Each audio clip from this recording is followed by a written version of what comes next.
Hindi po natin mapipigilan ang Vice Presidente kung gusto niya pong magkaroon ng world tour. Nakikita ng tao kung sino talaga ang nagtatrabaho, sino lang yung nagbabakasyon. Pag magsasaliksik tayo sa Google, tanungin natin kung ilan ang kabuuang mga biyahe ng Marcos administration na 31 trips sa 21 countries. Pwera pa dyan, yung kanyang secret trip sa Singapore dahil pala manonood ng Grand Prix.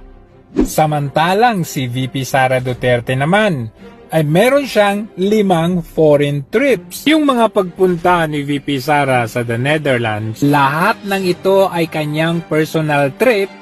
Ibig sabihin, hindi pera ng taong bayan. Ibig sabihin na personal na lakad yan, walang ginamit na pera ng gobyerno. Pero nagtatrabaho pa rin ako.